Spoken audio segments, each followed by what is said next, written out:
been a while since we came back to the slip cordon, and I mean, the occasion that we decided to do it was absolutely brilliant. It was a very close encounter between the Mumbai Indians and the Royal Challengers Bangalore. First of all, coming into the contest, it was obviously going to be a big billing encounter with Rohit and Kohli going head to head. But the way the match started, Mumbai Indians lost 3 wickets right in the power play, and they were on the back foot. And till the end, you saw that it was a very closely contested match. First of all, in terms of points table, this match had a lot of weightage because had RCB won, which indeed happened, Mumbai and Lucknow would have been eliminated. Now that RCB has won, Mumbai and Lucknow have been eliminated. But if not, then I think there was an outside chance for Mumbai Indians at least. And then Royal Challengers Bangalore and the Chennai Super Kings would have been at par in terms of number of points. So obviously, we'll talk about the points table later and how the entire IPL will shape up in the later half of this tournament. But talking about today's match, let's talk about the start that RCB got with Bhuvneshwar Kumar. The ball was not swinging. He held his length. It was the hard length where like as you would have known that in the last match, Prince Yadav said that Virat Kohli told him actually that whenever the ball is new and it's moving or anything is happening off the surface, try to keep bowling on the hard line so that it becomes difficult for the batter.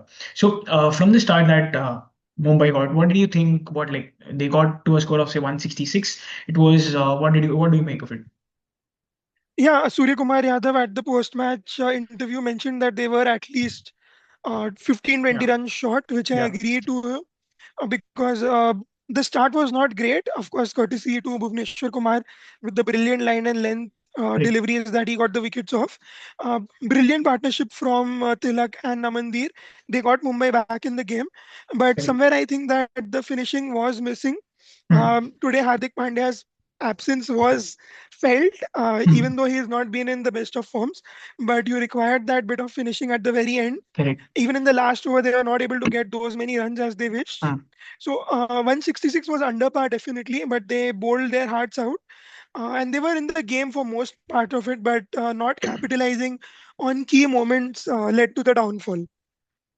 And what do you make about the kind of innings, say, a Namandir or a Tilak Verma were playing? Do you think that at one point Tilak Verma's intent was questionable? Say he was not really going, say, in a tone where we've seen Indian teams, say, for example, bat. He was say at one point 20 of 20 balls. Do you think that kind of temperament or that kind of inning building phase or an approach is needed in today's T20 approach?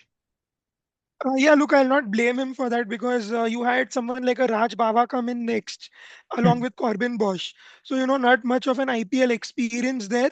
And if they lost wicket early on, being 28 for 3, and if he played ultra aggressively and Hmm. he lost his wicket there, then Mumbai would have been in a bit of curtains. I Hmm. don't expect them to score more than 150 from there. So, Correct. if you played proper cricketing shots on this surface, you were rewarded as Krunal Pandya showed us rightly. Uh, but yeah, I'll not blame Namandir for his approach. I think it was the right decision, but the finishing probably could have been better by the other batters to follow. The wicket was not easy to bat on. There was a variable bounce if you saw initially. Uh, so yeah, I'll not blame Mumbai overall. They recovered well, but the finishing lacked.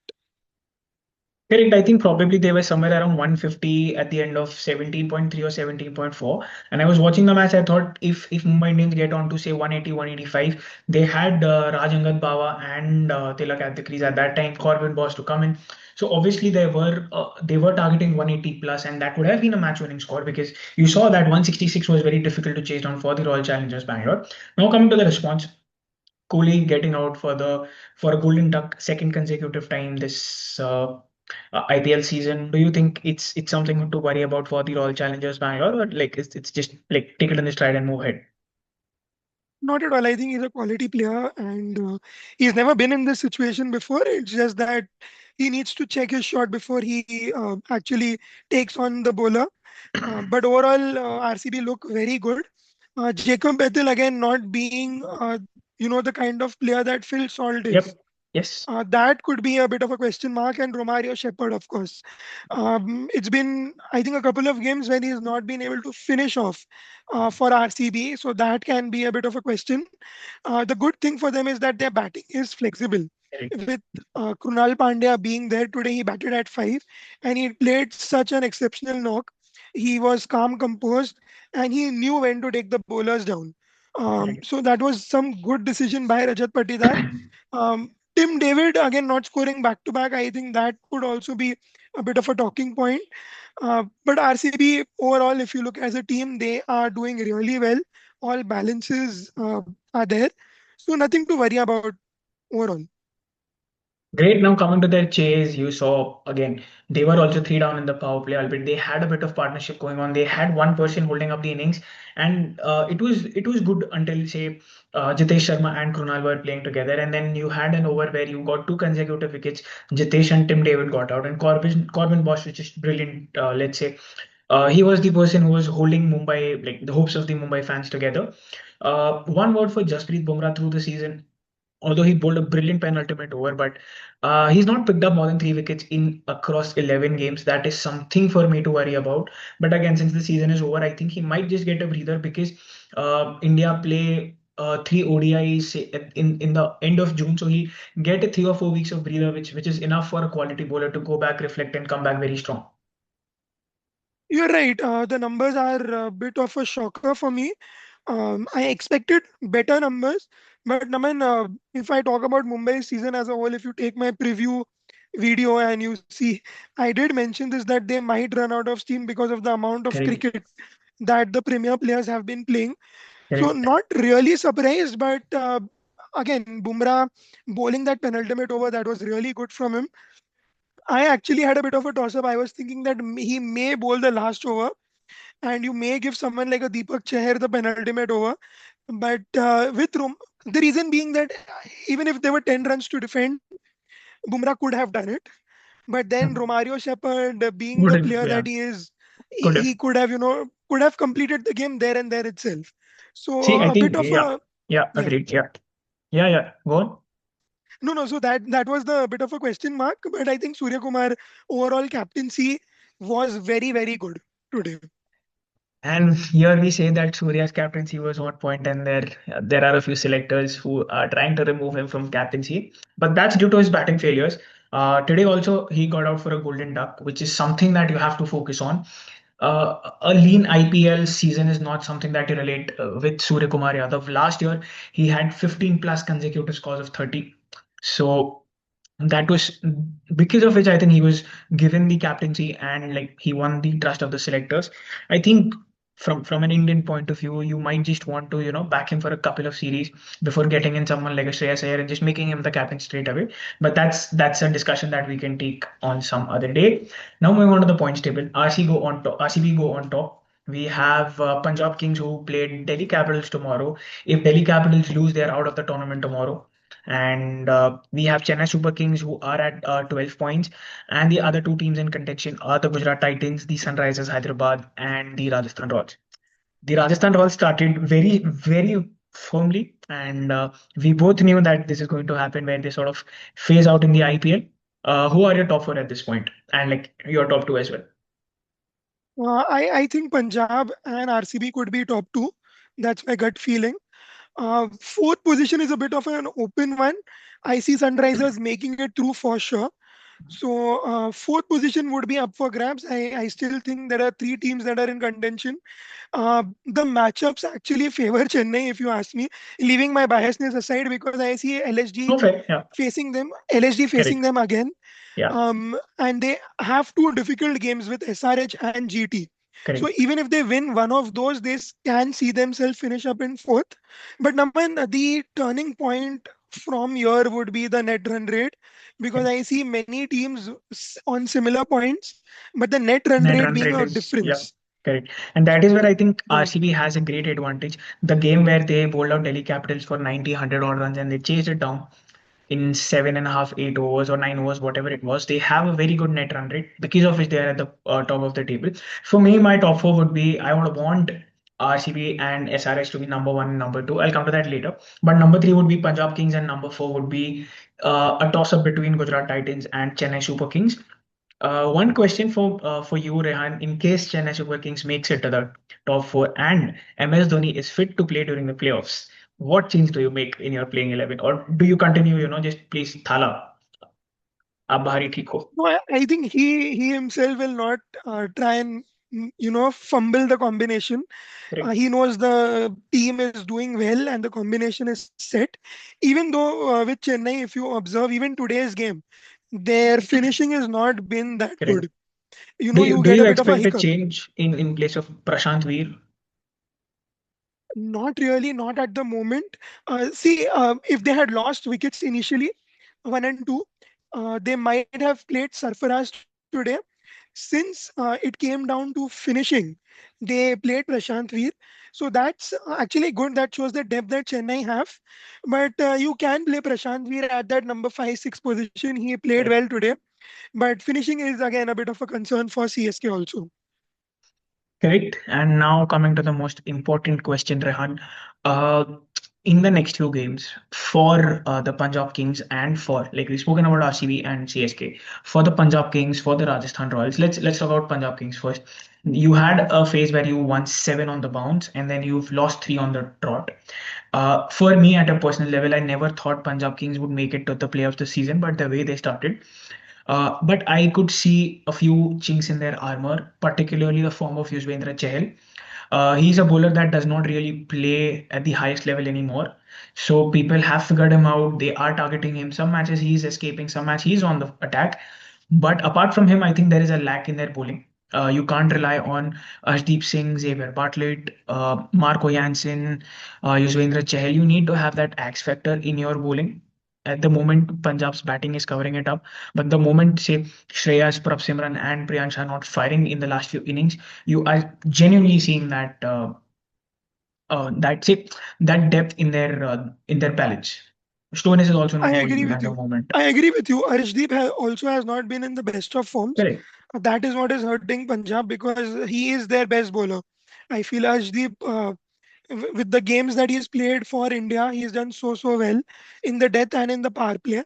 So him not being in form is concerning for Punjab. Correct. And with the batting, what happens is when you lose your top two early, even though Cooper Connolly has got the runs, there's a bit of pressure in that middle order. Nehal Vadera is not able to deliver what he did last season. You have Shegde now who has come in, he scored a 50.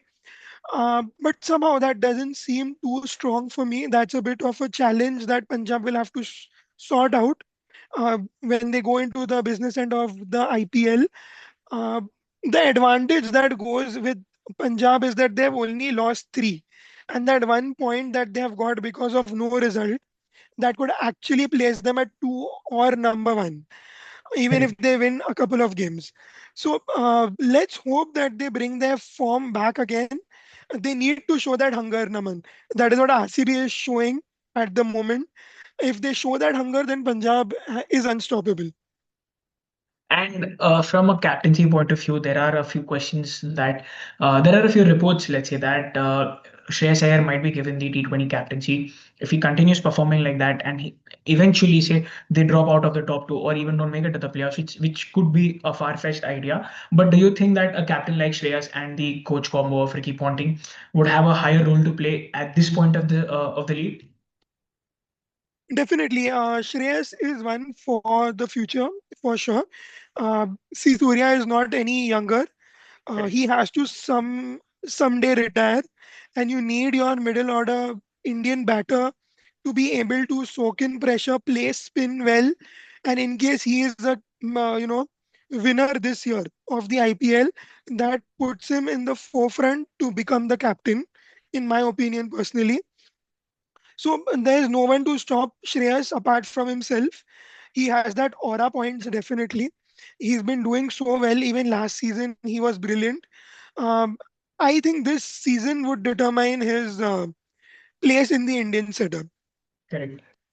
Now coming to the business end of the tournament, uh, who do you expect to be the highest run scorer, highest wicket taker, and the most valuable player of the season? Say, if you were to give a man of the series award for the entire IPL. That's so difficult at the moment. Even if you look at the orange cap, the gap is so minimal. If SRH actually make it to the top two, I would give it to someone like a Klassen. for being the MVP, Mm. even though he's not in the current top Okay. five. But Mhm. if he makes it to the final, for me, he has been the instrumental figure in that middle order for SRH. He's a number four batter, Naman, who is in the race for orange cap. That's very rare, if you see, if It you was ask Surya me. Kumar last year, similar situation. Similar situation, correct. So MVP for me, if he makes it. Wicket wise, Bhuvneshwar Kumar today picked up 4 wickets. He is the front runner, so I will pick him. Um, Orange cap is very difficult, Naman, if you ask me, but let's pick Abhishek. Abhishek, interesting. I wouldn't have gone for Abhishek. I would have say gone more for someone like Shubman Gill, he's there in the top five, and I think he's consistent. If Gujarat do make it to the top four, he'll be more instrumental. And I want to see Shubman Gill being the captain of the T20 side going ahead. So that is something that I would want to see. Again, purple cap would be Bhuvneshwar Kumar. I'm genuinely rooting for him to get past that tally of 31 wickets or 29, whatever it is, of Dwayne Bravo for the highest wickets in one season. And what do you think? Do you think Bhuvneshwar Kumar can make a comeback to the Indian setup? I mean, it is so difficult. The competition is so intense. I mean, Arshdeep has not done anything wrong. There is Siraj already who is waiting in the wings. I don't know if it is possible to bring him in at this point. But never say never. I mean, Harshal Patel has played uh, World Cup for India in the T20s. So it's never too late. He can definitely make it up. Great. So that's it. Before we close, I would just like to say my MVP would be Krunal Pandya for the season. Two important knocks, wickets, bouncers, impact in the fielding. So he would be my MVP for the season, despite all the points and the systems that we have in place. We'll be back soon. I can't guarantee when, but we'll be back soon for another video. And definitely, we hope that will be sometime this week or even tomorrow. So thank you for watching. We'll be back soon. Rehan is crying. I don't know why. Maybe it's because he's seen me after such a long time, and like he's anticipating a lot of views on this video. We do have a crazy thumbnail already created. Thank you. Bye.